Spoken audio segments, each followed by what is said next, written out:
Hello guys, how's it going? My name is Dal. The War Within expansion is actually here in a more of an official capacity, with all the players on EU, NA, and the other regions no longer subjected and separated from one another based on the early access or the official release. And with the official release, we actually have seen a slew of content unlocked for the open world progression players, which is a core audience that they're trying to give as much content to as possible. Between the delves as well as the open world activities, which is supposed to blend together to give players as many opportunities to gear out their mains as well as their alts, collect a ton of different currencies as well as reputations for various different factions. And currently the open world is very lively, with so many players taking advantage of all of the different activities to gear out their characters and catch up rather quickly. So for today's video, I want to take a bit of a deeper dive and take a look at all of the different ways that you can take advantage of all the different open world activities in the Khaz Algar region. Right before that, if you guys want to see more regular guides like these for the War Within expansion, be sure to follow the channel and subscribe. Otherwise, let's dive right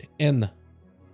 First of all, let's go over some of the zone-specific events, starting with the Isle of Dorn. This is what we actually mentioned just a couple of days ago when talking about some of the different open world activities that are available, but Theater Troop is now finally functional. It was technically sort of kind of working, like you could complete it, but it never really awarded anything good. But now it awards a Theater Troops Trove, which I try to say in that fight turns fast. But if anything, it is very similar to some of the other activities we've seen from the expansion of Dragonflight, things such as Time Rifts or even maybe the Super Bloom, where you'll primarily do some more thematic theater type of events like acting out certain plays and whatnot, but you'll also do a little bit of slaying, a little bit of fetch stuff. So there's a variety of different activities, but for the most part, you have to do enough activities to fill up a bar and just participate in the actual event itself. Afterwards, you get yourself a box as well as a generous amount of reputation towards the Dornagal faction. The box itself contains upgrade materials, gold, as well as keys for delves, and the event is active every 30 minutes in the Isle of Dorn. Now, an event that's active all the time, however, is actually gonna be Spreading the Light event in Hollowfall, kind of in the northern section of Hollowfall. This is where a lot of the, I guess the best way to describe it would be the farming and the production side of Hollowfall would be. There you have to use these lights in order to refresh the lights that are around the farmlands and the different work sectors of Hollowfall. As long as the crystals are lit, then you can actually participate in those events. And there's a bunch of them scattered all over the place. There's big crystals, but then there's also the smaller crystals that don't take nearly as many lights in order to be able to, I guess, become active. And every single one of them awards you with some kind of an objective. A variety of things, from slaying foes to being able to interact with items or a collectathon of sorts, and all of them award you with satchels that provide you a ton of the unique currency that is the Resonance Crystals. Resonance Crystals is kind of like this expansion's Legion Order resources or the Warfront resources in BFA. This is the currency that you'll utilize in order to purchase certain unique items from vendors such as your renowned Quartermasters, where you'll be able to get a lot of the collectibles, but also even some of the early veteran gear from all of those vendors. And all of the Spreading the Light activities and the satchels that you get from there are an excellent source of that, but also they award you with other items as well, such as reputation bonuses, especially from some of the smaller lights, the checkpoint lights that are available. They also award you a ton of rep for the Hollowfall faction. So if you feel like you're behind a Hollowfall faction, just hang out in that Spreading the Light area and do as many activities as possible. You can also get gear as well as a chance at a Lynx mount as well, so there's plenty of reasons to go out into Hollowfall. There's a lot of events for you to take care of, and while the groups are active, it's probably the best time to jump into this activity. Another activity that was finally recently made available is Awakening the Machines, which is an activity where you'll be able to defend the speaker cooldesk as they are trying to repair the Awakening Machine, where the player will have to go through like waves of hordes of enemies, some with different types of abilities, like some will be casters that will try to attack cooldesk directly, but any kind of crowd control causes them to explode, so those need to be crowd controlled immediately. They're simple enemies that'll be walking towards cooldesk until you can get their attention. There'll be a big mech that'll put a lava effect on you where you'll shoot lava beams in all directions, so you'll want to position yourself so you're not hitting cooldesk with that ability. There's pylons, and there's enemies that provide a healing buff, and there's enemies that explode, you want to keep those away from the guy. So it's multiple waves of enemies that you have to fight, 20 waves in general, and the more waves you get to complete, the more rewards you'll be able to collect at the end of that run, as well as an achievement for defeating all 20 waves. And the boxes at the end of the event, they kind of scale with the events. The more waves you can do, the better the rewards can be. Apparently, some of those rewards, however, the chests, can potentially drop a mount. Previously on the beta, the mount was linked to an achievement, which most players can easily obtain, but this time around doesn't seem to be dropping a mount based on achievement unless there is a bug, so there's a pretty good chance that you can either get the mount from one of those boxes, or at some point in the future that achievement will be fixed to drop the mount, but time will tell. Now, another activity you can take off while in Gundagraz is actually Rolling in the Deeps, a special kobold quest where you'll be able to go searching for treasure, specifically wax. And you'll be able to find treasure scattered all throughout every single zone of Kaz Algar. And you'll be able to find most of these treasures as treasure piles underground to interact with, which will have you do a multitude of things. For some of them, you'll have to slay an enemy or two. For others, you'll have to collect items. Others will be simple, pick up a treasure and you're good to go. And others will have unique other activities where you maybe have to run around and do a couple of things before you collect the wax. But once you do that, you go back to the kobolds and get a satchel, which, like every other activity before you,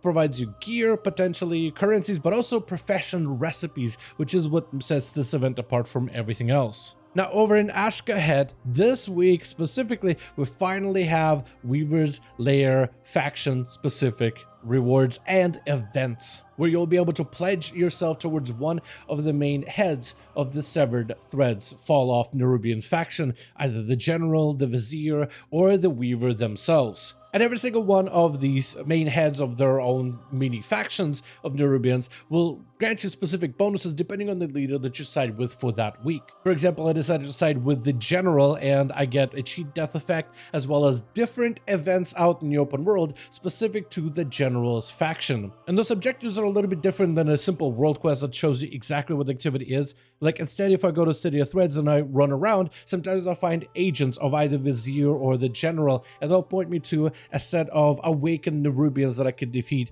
in order to grab some of the items they need. And the events can be as simple as picking stuff up, fighting some enemies, or even fighting champions for the glory, which is what happened with the General specifically. Now, when you finish up one of the zones, there's a good chance you do a couple of different world quests for that zones, and then you'll activate that zone's, which are on a bit of rotation, that zone's special assignment. Specifically for the next few days, the special assignments right now that are active are one in Halfall and one in Ashkahet after you pledge yourself to one of the faction leaders. After completing 3 world quests in the area, you unlock the special assignment, which gives you a slightly harder world quest that is more group-oriented. That will provide you a variety of rewards, very similar to what some of the other rewards we've talked about so far. Potentially upgrades for gear or gear itself, gold, other currencies, and also plenty of coffer keys, which are utilized in delves. And you'll actually get a lot of coffer keys from all of the other activities as well, but special assignments in particular are really good for coffer keys because your first 4 weekly caches of special assignments will award you a guaranteed coffer key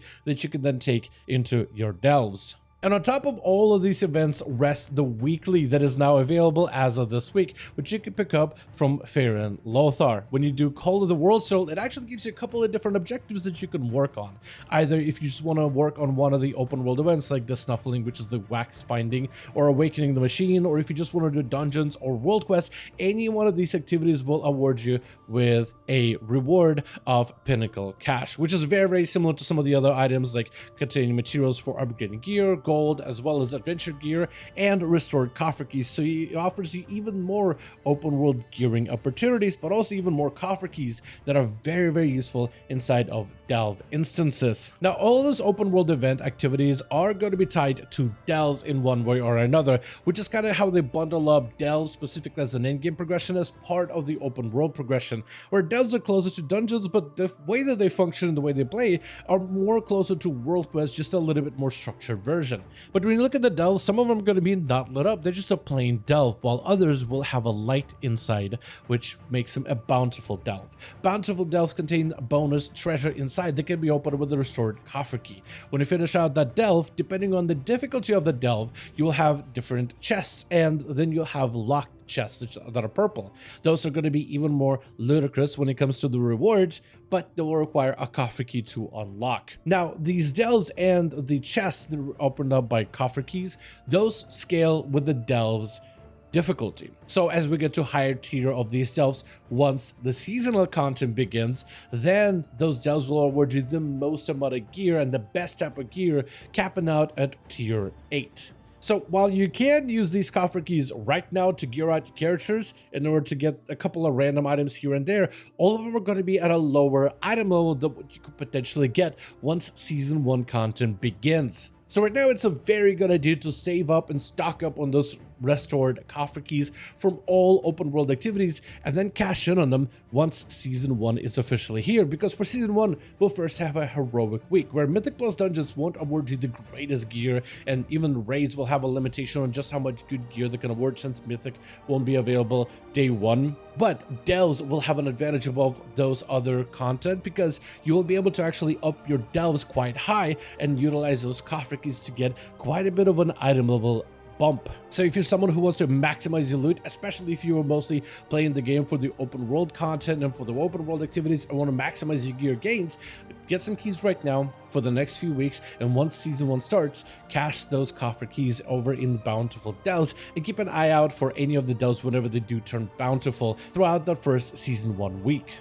But with that being said, that's going to be all of the different ways the players can now gear their mains, and all it's through open world content exclusively, which gives you a lot of things to do, especially if you're a fan of those open world, not particularly group endgame activities. But also we'll see even more additional activities added as we roll into Season 1. Which gives you plenty to look forward to. With that being said, I do want to thank all of you guys so much for watching this video, and hopefully you enjoyed. If you did enjoy it or found it informative, go ahead and give it a like. I would very much appreciate it. Join the Discord community for any questions regarding War Within expansion. As always, let me know all of your thoughts in the comment section down below, and I'll see all of you guys in the next one.